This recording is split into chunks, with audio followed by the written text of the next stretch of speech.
Okay, let's unpack this. I want you to imagine, just for a second, pouring 50 billion euros into a machine every single year. Right, which is just a staggering amount of money. It really is. 50 billion. And despite all that fuel, despite that massive investment, you look at the output, and 1 in 3 of the products coming off the line is fundamentally broken. Yeah, that's the reality. It is a staggering reality of the Dutch education system today. I mean, they have hit peak funding, there's more money sloshing around than ever before, and yet 1 in 3 15-year-olds in the Netherlands is functionally illiterate. Which is an incredibly sobering statistic. So the most obvious glaring question for you as a listener has to be, where on earth are all those billions actually going? Right. It is a massive institutional mystery. And honestly, it's the perfect entry point for what we're looking at today. We are exploring a truly in-depth, remarkably candid interview with Paul van Meenen. He's a veteran Dutch politician, but crucially, he spent decades as an educator before he ever stepped foot in parliament. So he actually knows what it looks like on the ground. Exactly. He has seen the entire life cycle of a policy, from the exact moment a politician drafts it in some committee room, all the way to the moment it crashes into a teacher's desk. Yeah, and before we really get into it, I think we should clarify something for the listener.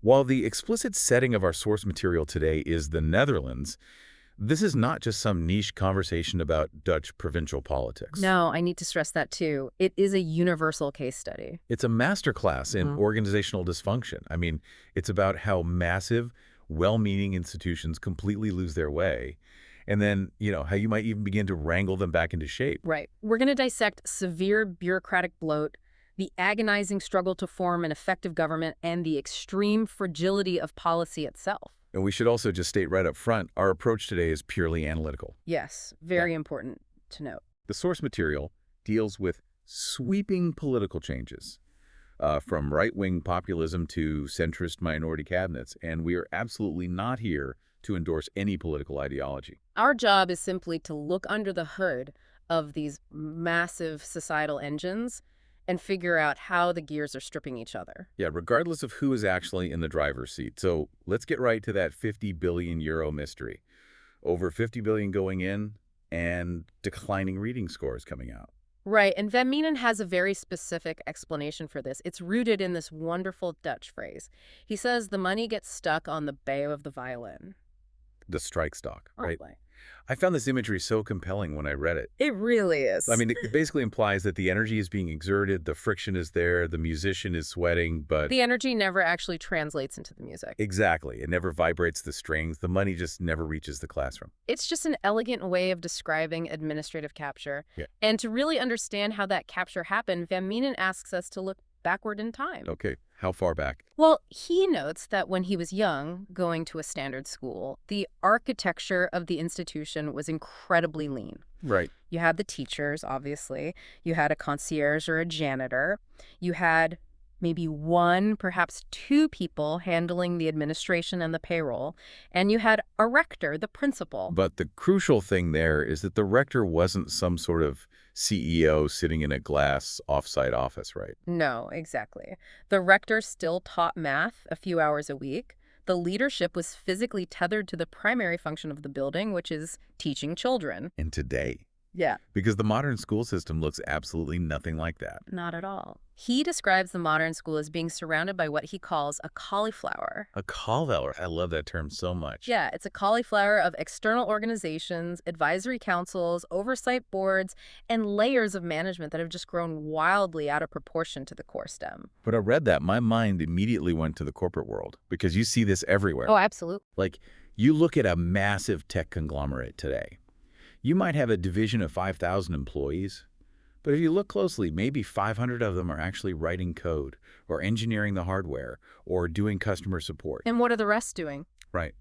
The other 4,500 people are just middle managers, synergistic alignment coordinators, agile coaches, people whose entire daily existence revolves around having meetings about the product without ever actually touching the product. It's the exact same cauliflower effect. Yeah, it feels identical. Well, I see the parallel you're drawing, but I'd actually argue it's much more insidious in the public sector than in a tech company. Really? How so? Because, bloat is bloat, isn't it? Not quite, because the mechanisms of survival are entirely different. Think about your tech company analogy. If that management cauliflower gets too massive, what happens? Well, the company eventually stops innovating, I guess. Right. Their products stall, their profit margins collapse, and the brutal reality of the free market forces a correction.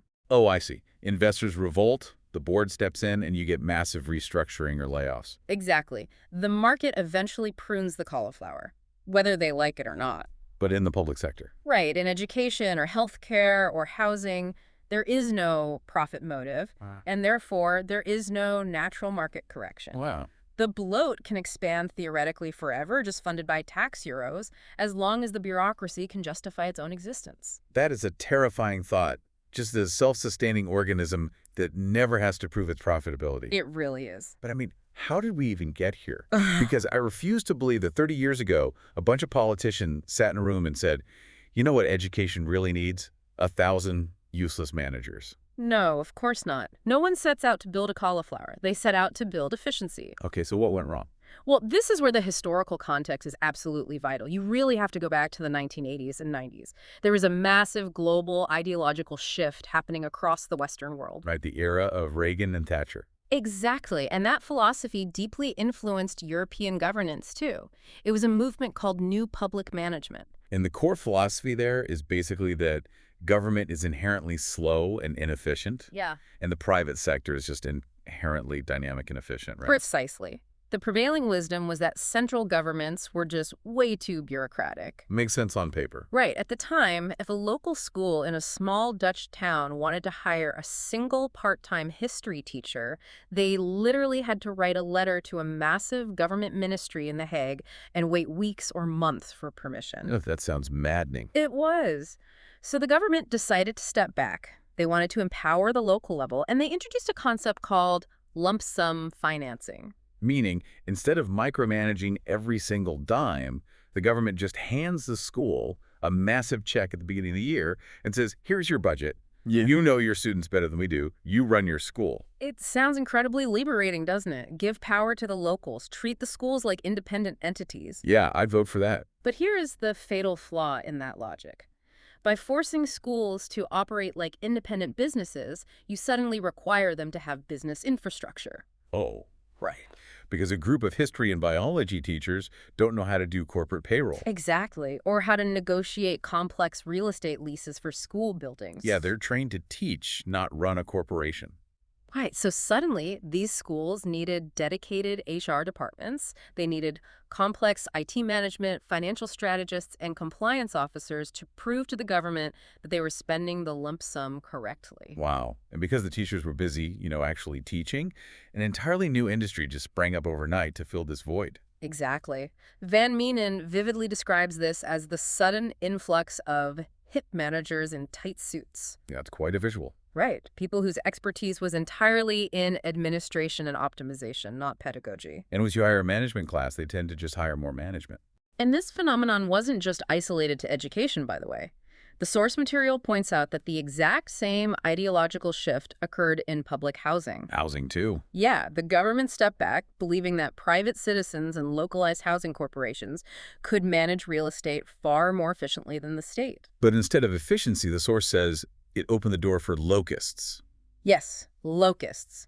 Without the state's rigid protection, entities entered the housing market purely to extract value. Walk me through that. I mean, how does a locust extract value from public housing? Well, it happens through financialization. An entity buys up a block of affordable housing, and because they are operating like a private business, their goal is return on investment, not societal well-being. Right, they have shareholders to please. Exactly. So they aggressively raise rents to the absolute legal maximum, and simultaneously, they defer basic maintenance. So putting off fixing roofs or upgrading heating systems? Right, for 5, maybe 10 years. The building slowly degrades, but the cash flow to the management board remains really high. And eventually, they just sell the decaying asset. They extract the wealth and move on. The locust metaphor is apt because they literally strip the field bare. That is so bleak. So back in the school system, the grand irony here is that lump sum financing was supposed to give schools autonomy. Yes. But who actually ended up with the power? Well, definitely not the teachers. and certainly not the students or the parents. Right. By creating this massive cauliflower to manage the money, the actual power was centralized into distant executive boards. So they basically created corporate overlords for public schools. Pretty much. If you ask the fundamental question, who owns the school today? Legally, it might be a foundation or a board, but if you ask who definitely does not own it, the answer is the people in the classroom. The resources are just trapped in the administrative layer above them. Exactly. Think about what that actually means on the ground for you, the listener.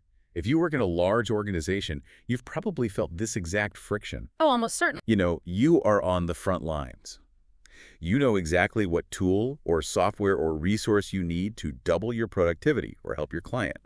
You ask for it, and you are told by someone you have never even met, who sits in a different building, that there is no budget. Meanwhile, the company just announced record profit. Exactly. And they just hired 3 new vice presidents of strategy. It is incredibly demoralizing. And that demoralization brings us to a very specific, incredibly painful example in the source material. We really have to look at what happens when a well-meaning policy is shoved through this bureaucratic machinery. Right. We need to talk about the pass-and-onderwijs paradox. Yes. The pass-and-onderwijs roughly translates to inclusive or appropriate education. It was a massive policy shift introduced around 2013 and 2014. And to understand why it became a paradox, we have to establish what they were actually trying to achieve in the first place. The goal was beautiful. Right. Very noble. Historically, if a child had special educational needs, maybe they were severely dyslexic or had ADHD or fell on the autism spectrum, they were often shuttled out of the mainstream school system and sent to separate specialized schools. Which can be deeply isolating for a child. Completely. It removes them from their neighborhood peers, their friends. So the new goal was inclusion. Oh. Keep these children in regular mainstream schools alongside everyone else. Let them grow up in their community. Almost everyone would agree that's a wonderful progressive goal. Absolutely. Oh. But to keep a child with high needs in a mainstream classroom of 25 kids, that teacher's going to need significant help. Oh, without question. They might need an aid or specialized learning materials or extra time. So how is that funded before the new policy? Well, previously, the Dutch system used a very direct funding model, affectionately known as the backpack. The backpack? I like that. Yeah, the money literally followed the individual child. If a student received a medical or psychological diagnosis requiring extra support, the government gave the parents and the school a targeted budget. So a literal backpack of funds assigned strictly to that child. Exactly. And the school used that specific money to hire the specific help that specific child needed. Okay, I'm going to play devil's advocate here for a second. Go for it. Because if I am a government auditor, the backpack system sounds like a logistical nightmare. Right, from an auditing perspective, sure. I mean, if you have 50,000 kids with 50,000 individual backpacks of money, how do you track that? How do you prevent fraud? It's a fair question. If we pool those resources into regional collaborative organizations, doesn't it just make mathematical administrative sense? You know, economies of scale. Well, that is the exact logic the government used. Sure. They decided to stop giving the money directly to the parents. Instead, they funneled that money. And we are talking about an initial 1.5 billion euros, which has grown massively since then, into newly invented regional bodies. And what were these called? They were called samenwerkingsverum, or collaborative organizations. Right. And to address your point about economies of scale, this is where policymakers always conflate shared services with shared power. Break that distinction down for me. What's the difference? Well, it makes perfect sense for schools to share services. If 5 schools in a region share one IT network or one payroll software, that is an economy of scale. It saves money. Sure, that makes sense. But when you take the budget for student support and move it out of the individual school and into a regional office, you aren't just sharing a service. You are centralizing power. Precisely. You are removing the financial agency from the teacher who actually knows the child and giving it to a committee that has never met the child. Wow. And what happened to these new collaborative organizations once they got that 1.5 billion euros? Well, the tragedy of bureaucracy took over. Because these organizations were now responsible for vast sums of money, They needed infrastructure. Of course they did. They formed their own executive boards, they appointed supervisory councils, they hired massive administrative staffs to process applications. They grew their own cauliflowers. Exactly. They grew a whole new cauliflower. The original, beautiful goal supporting a child with autism in a mainstream classroom was entirely subsumed by the machinery of sustaining the new regional organization. Let's ground this in reality for a second. Imagine you are a teacher today. Okay. You have a kid in your class, let's call him Leo. Leo has severe ADHD. Yeah. He's brilliant, but he is disrupting the class, he's struggling to focus, and you desperately need a classroom aide for a few hours a day to help him stay on track. Right. Under the old system, Leo had a backpack, you hired the aide, done. Under this new inclusive system, what do you, the teacher, actually have to do? You enter a labyrinth, you just no longer have the resources at your disposal, you have to appeal to the regional board. And how long does that take? It involves a staggering amount of paperwork. You have to draft detailed development plans, coordinate multidisciplinary meetings with psychologists and regional managers, Oh my. and essentially build a legal case to prove to a distant committee that Leo deserves a fraction of that pooled money. And while you're doing hours of paperwork after school, Leo is still in your classroom every single day, just not getting the help he needs. Precisely. The policy, which was designed to foster inclusion, essentially trapped teachers in an administrative maze just to secure the most basic support. That is heartbreaking. And this brings us to a really critical juncture in the source material: the psychological toll this takes on the people at the front lines. Yes, the reality of the classroom. We've looked at the abstract billions and the management boards, but what about the person actually standing in front of the chalkboard? Right, because the interview paints a picture of teaching as an intensely heavy, uniquely lonely profession. It is a profound type of isolation. Van Meenen makes this fascinating comparison. He looks at medical doctors. Being a doctor is undeniably high-stakes, high-stress work. But the fundamental structure of a doctor's interaction is usually one-on-one. Right. A doctor sits in a room with one patient, diagnoses them, and then moves to the next. Exactly. But a teacher is standing completely alone in a room with 20 to 25 developing human beings simultaneously. And you aren't just trying to teach them algebra, are you? Not at all. You are managing their social dynamics, their emotional regulation, their conflicts, all while trying to keep their attention focused on a curriculum. And that curriculum is increasingly competing with the outside world. The source highlights how geopolitical tensions don't just stop at the schoolhouse door. No, they spill directly onto the desks. The interview specifically mentions the raw tension surrounding the conflict between Israel and Gaza. Right. Think about being a history teacher right now. You are trying to deliver a mandated lesson on the Second World War or the Holocaust. But the kids in your classroom all have smartphones. And they're seeing it all in real time. Yeah, they're being fed highly polarized, algorithmic content about ongoing real-time conflicts in the Middle East. So the anger, the division, the trauma from the news, it's just sitting right there in the classroom. Exactly. You aren't just teaching history anymore. You are moderating a live geopolitical debate among teenagers. And historically, when a teacher faced a difficult situation in the classroom, whether it was a behavioral issue or a sensitive topic, they could generally rely on a coalition with the parents. There was an implicit societal agreement that the teacher and the parents were on the same team. Right. But the source points out a severe cultural shift. That alliance is breaking down. Breaking down how? Parents are increasingly defaulting to siding with their children against the teacher. They view the teacher not as an authority or a partner, but almost as a service provider to be criticized. Wow. So the administration is distant and hiding behind paperwork, the parents are adversarial, and the classroom is tense. The teacher is truly on an island. Which leads to a concept that completely changed how I view school discipline. The source discusses the new strengtheit, or the new strictness. Yes. Now, when I first read strictness, my mind instantly went to, authoritarianism. Rulers on knuckles, silent rows of desks. Right, like an old Dickens novel. Exactly. But that's not what this is about at all, is it? Not at all. The plea for the new strictness is actually a profound argument for social equity. It is about protecting the most vulnerable children. Unpack the causality there for me. How does being strict in a classroom translate to social justice? Well, it comes down to the resources a child has outside of the school. Imagine a child from a wealthy, highly educated background. Okay. If that child's school is chaotic, If the classroom is noisy, if the teacher has lost control and very little learning is happening, that wealthy child will probably still be fine. Because if they fall behind in math, their parents will just hire a private tutor for 60 euros an hour. Exactly. Or they'll just help them with their homework at the dining room table. Their home environment provides a massive safety net. Right. Now, contrast that with a child from a disadvantaged background. Maybe their parents don't speak the language well. Maybe they are working 3 minimum wage jobs and just aren't home in the evening. Or they live in a cramped, noisy apartment with no quiet place to study. For that child, the school is not just a building.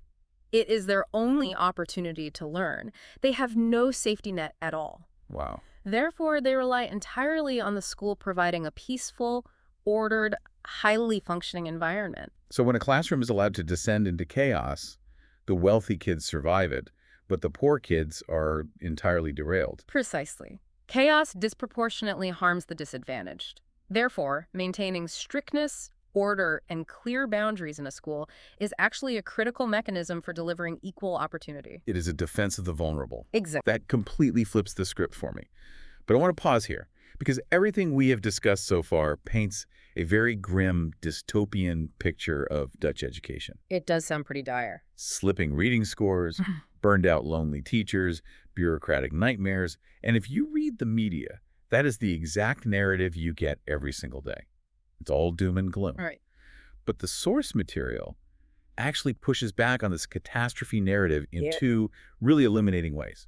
First, we talk about the PISA scores. Yes, the PISA scores. They are the international gold standard for benchmarking student performance across different countries. Okay. So whenever you read an article saying Dutch reading skills are in free fall, they're almost certainly citing PISA data. Right. But Van Meenen offers a vital piece of context that completely changes how you view that data.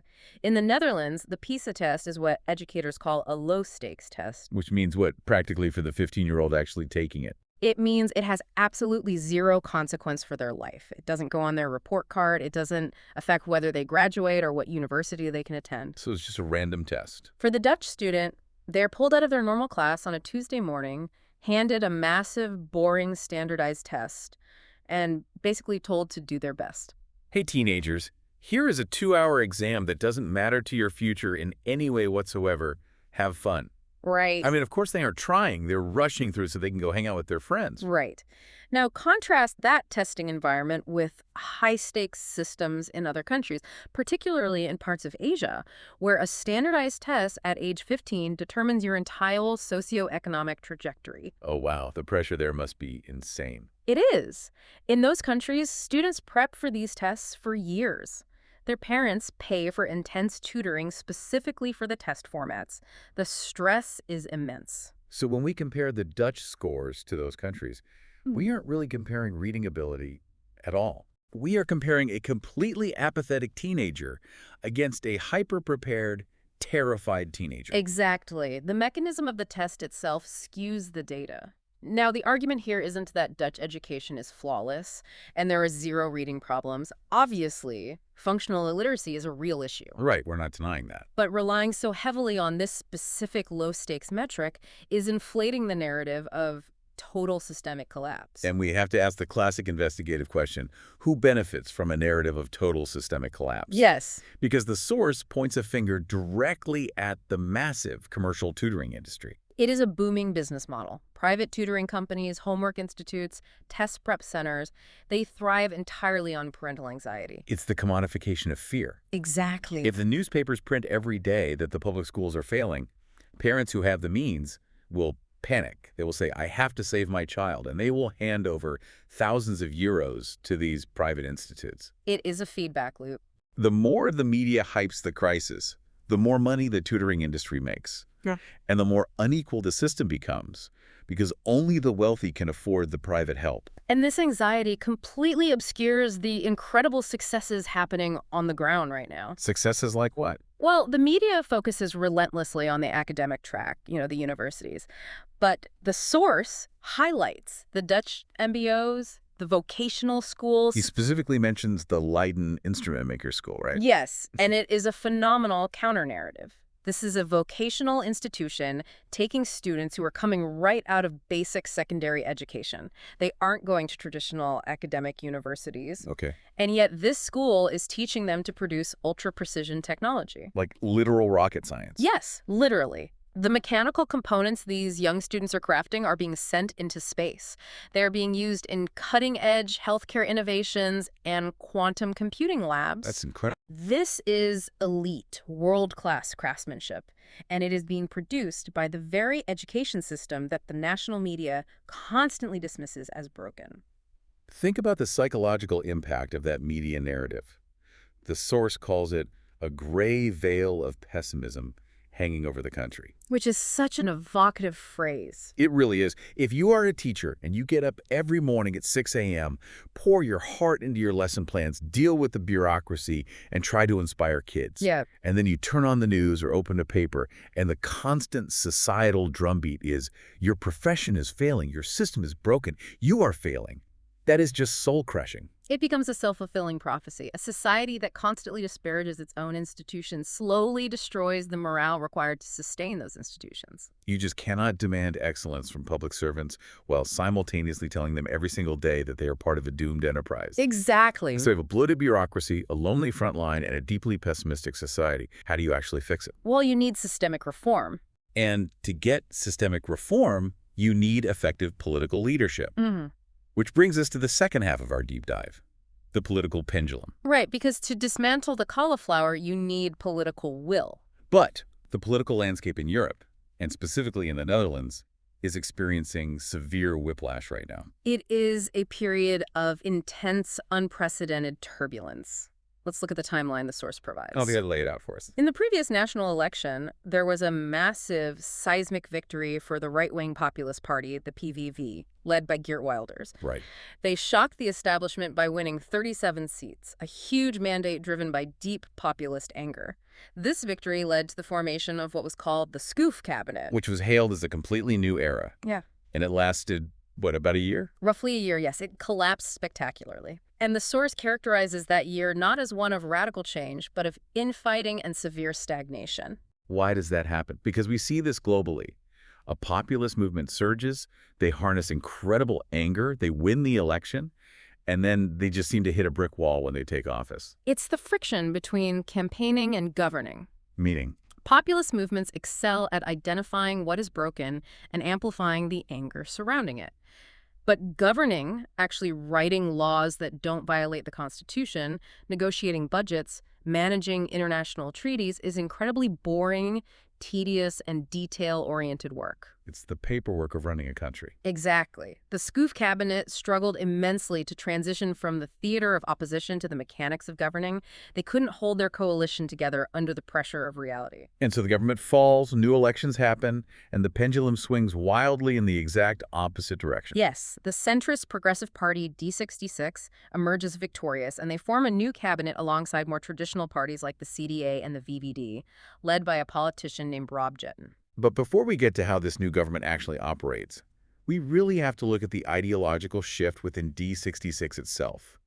Because the source is very candid about D66's historical image problem. Yes, D66 has long struggled with a specific cultural perception.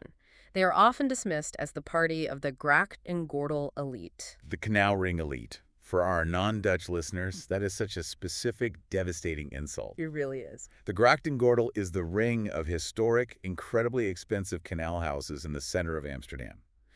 So it implies that you are a wealthy, highly educated, cosmopolitan person who sits in a multi-million-euro canal house sipping oat milk lattes, completely disconnected from the struggles of regular working-class people living in the provinces. Right. It's the Dutch equivalent of being a coastal elite in the U.S. or a North London metropolitan in the U.K. Exactly. It's an accusation of profound arrogance and disconnect. And D66 realized that if they wanted to govern a fractured country, they could not maintain that posture. They had to intellectually confront the reasons why the populist PVV won those 37 seats in the first place. You cannot just dismiss a massive chunk of your population as uneducated racists. No, you can't. The deep societal discontent regarding migration, the overwhelmed asylum system, the crippling housing shortage, these are real, visceral points of pain for millions of citizens. Right. You can't just wave a progressive flag and say, actually, the statistics say the economy is fine, stop complaining. Oh. If someone can't find a house for their kids, they don't care about the national GDP. Exactly. So D66 adopted a new guiding philosophy, a new mantra: you are only free if everyone is. You are only free if everyone is. That's a crucial pivot. It is. It's an acknowledgement that classical liberal freedom, the freedom to be an individual, to pursue your career, to live your life, is impossible if the foundational systems of society are collapsing around you. You just cannot have a thriving, free society if a massive portion of the public feels culturally and economically left behind. Exactly. So D66 comes to power with this new, grounded realization. But here is the massive mechanical difference with this new government. It is a minority cabinet. Right, meaning they do not have 50% of the seats in the parliament. And this changes the entire nature of how a country is run. How so? To understand why, you have to contrast it with the standard European model, the majority cabinet. Historically, what happens after an election is that a few parties get together, realize they have over 50% of the seats combined, and their leaders just disappear into a back room for 6 months. And they horse trade. I'll give you funding for green energy if you give me tax cuts for corporations. Exactly. They hammer out a massive, highly detailed 100-page coalition agreement. They lock in every single policy for the next 4 years in secret. Wow. And then when they present it to the parliament is essentially castrated. The ruling parties enforce strict party discipline. Their members just vote in a unified bloc to pass whatever the leaders agreed upon in the back room. So the public debates in parliament become pure theater. The outcome is predetermined. Exactly. But a minority cabinet shatters that entire dynamic. They don't have the 50%. So they can't lock anything down in a back room. Right. A minority cabinet cannot pass a single piece of legislation on its own. Precisely. They are forced to present a bill to the open floor of Parliament and actively, genuinely convince opposition parties to vote for it. That's a huge shift. If we connect this to the bigger picture of political theory, this is arguably how Parliament is supposed to function.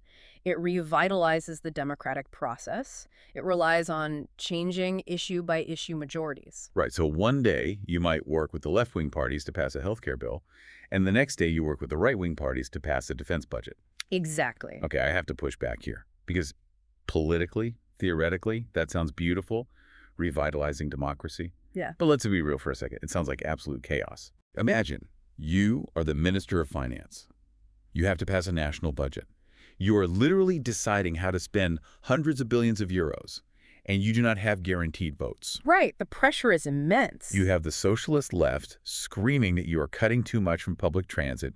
You have the conservative right refusing to raise a single tax on corporations, and you are just stuck in the middle with a spreadsheet. It's definitely stressful. It isn't a noble democratic debate. It's a terrifying hostage negotiation on every single bill. The threat of the government collapsing must be an everyday reality. You are absolutely right that it is chaotic, and the sword of Damocles hangs over the cabinet constantly. But that very threat of collapse forces a change in behavior. Wow. Because no one actually wants to trigger a new election every 3 months, politicians are forced to abandon their ideological trenches. To survive that chaos, you have to change how you negotiate. Which is the perfect transition to the real meat of this interview. Because if you are in this chaotic minority cabinet, and you must get the opposition to agree with you to pass a law, how do you actually do it? Right. How do you get politicians who fundamentally view the world differently to vote yes on the exact same piece of paper? Van Meenen shares a masterclass in political strategy, drawn from his early days in local city politics in Leiden. It is a deceptively simple rule, but it requires ironclad political discipline to execute. What's the rule? You must ruthlessly separate the problem from the solution. Separate the problem from the solution. Okay, give me an example of how that actually plays out in a massive national debate. Let's look at the AOW, the Dutch state pension. Okay, yeah. This was a massive, highly toxic debate. The previous majority coalition approached it the way politicians usually do. They fused the problem and the solution into one immediate package. Meaning what? They walked into Parliament and basically said, We need to ensure the long-term funding of the pension system, therefore we are raising the retirement age. Oh, and instantly half the room is screaming. Exactly. And labor unions are protesting. The opposition parties are throwing a fit because you just told millions of people they have to work 2 years longer. Because they led with the painful mechanism, the means. They locked a highly controversial solution directly onto the problem. So how does Van Meenen suggest doing it? He argues you have to sequence the conversation entirely differently. You go to the parliament and you ask a single foundational question. Do we all agree that shifting demographic data, specifically an aging population, threatens the long-term financial stability of our pension system? And if you are a politician, regardless of whether you are far left or far right, you have to look at the undeniable math of birth rates and life expectancy, and you say, yes, the math is the math. We agree that is a factual problem. Crucial step. You secure unanimous agreement on the goal, protecting the pension system for future generations. Okay, and then what? Once that goal is established, then, and only then, do you introduce the means. And critically, you do not dictate one single path. You give them options. You say, all right, we agree on the problem. Here are 3 different options to solve it. Option A is raising the retirement age. Option B is heavily increasing wealth taxes to fund the shortfall. Option C is a hybrid. You lay the options out and you let the parliament debate, negotiate, and build a majority around the most tolerable solution. It's exactly like diagnosing a medical symptom. Think about it. Okay. If you go to the hospital with a pain in your leg and the doctor walks in, takes one look, and immediately says, we are scheduling you for an amputation tomorrow, you are going to panic. Obviously. You are going to fight them, get a second opinion, and sue the hospital. They led with a radical, painful solution. Right. But if the doctor sits you down, shows you the x-rays and says, look at this mass. We both agree this is an aggressive tumor, right? If we leave it, it will spread. Do we agree the goal is to save your life? You say yes. Then they say, okay, to achieve that goal, we have to look at extreme options like amputation. It changes the entire psychology of the negotiation. You are fighting the disease together instead of fighting the doctor. That is a phenomenal analogy. You have to align on the diagnosis before you debate the surgery. And when you fail to do that, you get what Van Meenen affectionately calls the Leiden bicycle parking debacle. This was my favorite anecdote in the whole deep dive. It is so quintessentially Dutch, but the lesson is truly universal. It is a textbook example of how not to govern. What happened? In a past local coalition agreement in the city of Leiden, the ruling parties stated that they wanted to fix the chaos of bicycles parked everywhere in the historic city center. Right, they were blocking sidewalks, leaning against historic monuments. Exactly, that was the goal, clean up the streets. And everyone in the city agreed, yes, the bikes are a mess, let's fix it. But in the exact same coalition document, they locked in the means. They decreed that the way to achieve this goal was to build a massive, highly expensive underground bicycle parking garage and simultaneously ban all street parking in the center. They fused the problem and the solution before consulting anyone. Yes. And because the means were locked in, everyone instantly hated it. Of course they did. The citizens were furious because they didn't want to park in a dark underground bunker and walk 10 minutes just to buy a loaf of bread. The political opposition hated it because digging a massive hole in a historic city center was going to cost an absolute fortune. So what happened? The entire initiative failed spectacularly. If the politicians had just started by saying, do we agree the parking is a problem, and then asked the community for solutions, they might have found a cheaper, better way. Maybe designated surface zones or utilizing empty storefronts. Exactly. But because they mandated the underground garage, they lost the mandate to fix the problem at all. And this methodology of evaluating policy-separating goals from means, looking at real-world impact, is actually formalized at the highest levels of Dutch politics, specifically in the first chamber, the Senate. Right. We tend to think of senates as just rubber stamps, or places where old politicians go to retire. Right. There's a formality. In the Netherlands, it is meant to be a chambre de réflexion, a chamber of reflection. When legislation comes up from the lower house, the Senate's job isn't to debate the daily political drama. Really do. They are supposed to view every single law through 4 strict analytical lenses: legality, enforceability, executability, and future orientation. Executability, meaning can the people on the ground actually do this? Or going back to our earlier topic, is this law just going to create another massive cauliflower of paperwork for a teacher? Precisely. They are supposed to be the safeguard against the cauliflower. However, the source is clear. Even with those objective lenses, the Senate is still a highly political body. And to explain how objectivity and politics collide, Van Meenen uses a truly beautiful metaphor of a specific artwork that actually hangs in the physical building of the first chamber. Yes, the 75-stripe artwork. I want to linger on this because it is one of the best descriptions of political polarization I have ever heard. The artwork consists of 75 vertical strikes representing the 75 members of the Senate, but it's constructed as an optical illusion. How does it work? The stripes protrude from the wall at specific angles. Because of the architecture of the piece, if you stand on the left side of the room and look at it, the angles align to show you one distinct, clear picture. But if you physically walk over to the right side of the Senate chamber and turn your head to look at the exact same physical object, you see a completely different picture. The facts, the 75 stripes on the wall, have not changed, but your physical and ideological position entirely alters your perception of what those facts mean. think about how profound that is for our current political climate. You could have an economic report presented to a legislature. The report is just math. It says inflation is at 4% and corporate profits are up 10%. Right, just objective data. The left side of the room looks at those identical facts and sees a clear picture of a corporate greed crisis that requires price controls. The right side of the room looks at the exact same numbers and sees a picture of a government overspending crisis that requires tax cuts to spur supply. They are both looking at the same 75 stripes. It is a stark reminder that pure, cold objectivity in politics is a total myth. You cannot just throw data at your opponents and expect them to agree with you. You always have to negotiate the perspective, not just the facts. You have to understand what picture they are seeing from their side of the room. It is an absolutely crucial skill for navigating any complex relationship, public or private. Because if you don't secure that foundational agreement, whatever solution you force through will be fragile. And I want you, the listener, to really internalize this. What does this mean for you today in your own life? Whether you are a mid-level manager trying to negotiate a massive budget restructuring across 3 departments, or honestly, whether you are just trying to navigate a conflict with your spouse. Exactly. It applies everywhere. How often do you start the fight over the solution before you've even agreed on what the problem actually is?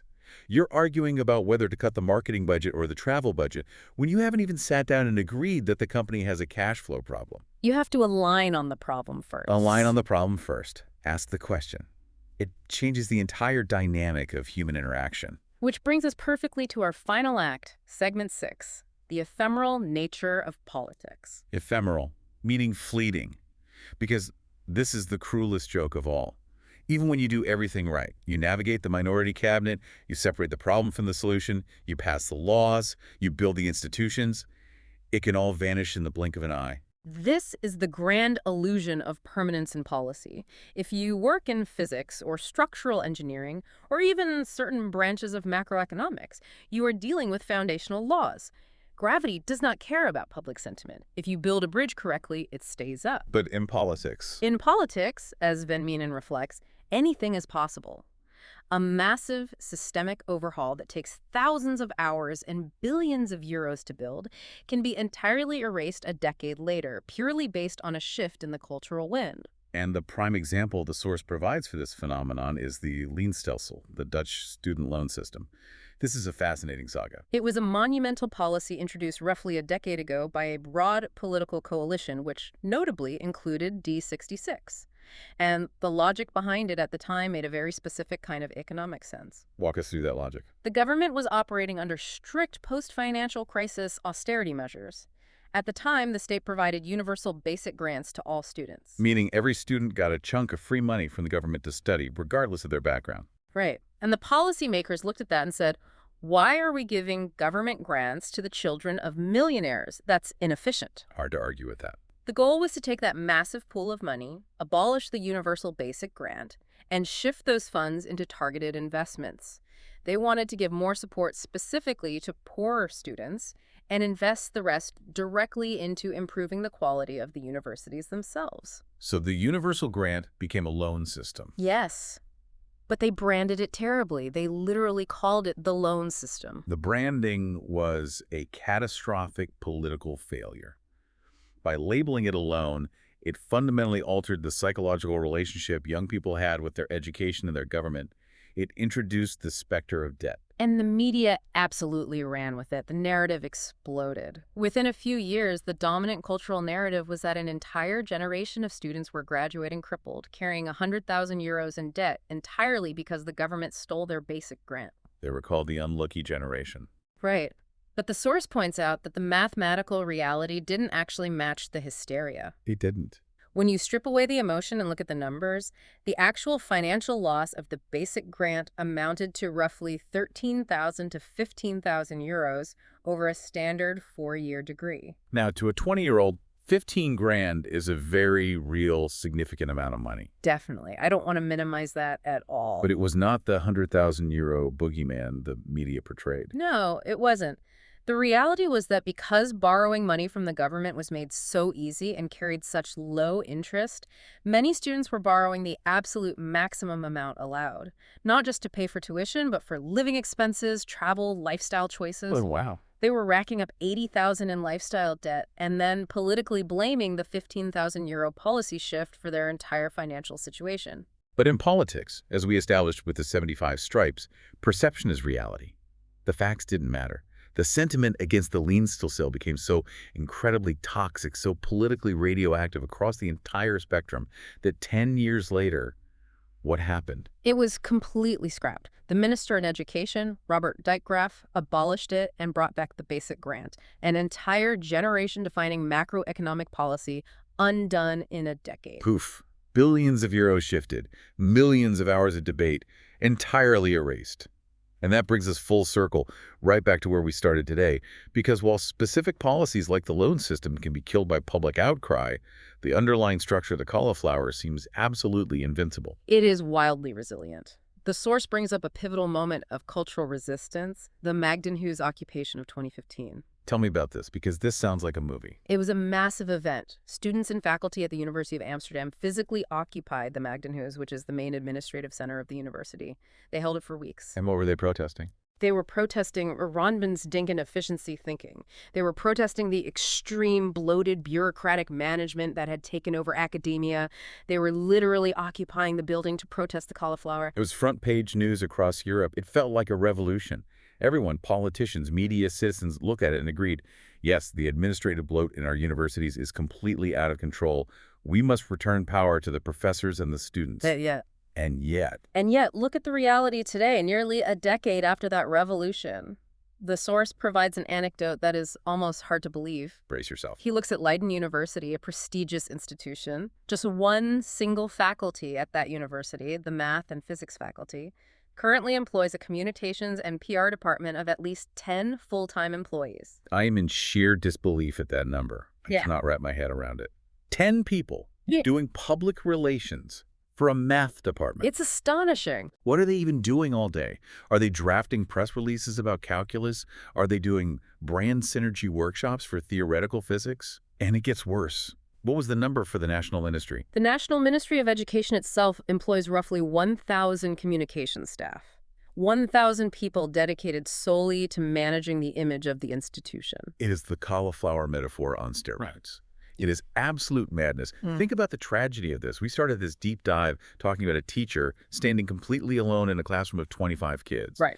A teacher who has to spend their evenings filling out a mountain of paperwork just to get a few hours of help for a kid with ADHD. A teacher who is burning out because they feel unsupported. And while that teacher is begging for scraps at the front line, the institution above them is spending millions upon millions of euros hiring literal armies of PR professionals just to polish the storefront window. The cycle of bureaucracy is relentless. It survives protests, it survives elections, it just keeps growing. And that is why the ultimate takeaway from Van Meenen's reflections isn't despair, but a call for immense, sustained resilience. Exactly. Whether you are that teacher standing alone against the tide of societal pessimism, trying to maintain order and impart knowledge, or whether you are a politician in a fragile minority cabinet, trying to convince your opponents to agree on a problem so you can inch society forward, it requires a profound almost stubborn resilience. You have to keep showing up. You have to understand that the system is deeply inherently flawed, and yet you have to believe that the work of trying to fix it still matters. What an incredible journey we've been on today. We started at the absolute ground level, looking at the billions of euros vanishing into the endless, suffocating layers of the education cauliflower. We really covered a lot of ground. We stepped into the intense, lonely, politically charged reality of the modern classroom and saw how strictness can actually be a tool for equity. We navigated the shifting, chaotic sands of European politics, watching populist governments fall and minority cabinets attempt to govern. And we learned the ultimate masterclass in negotiation.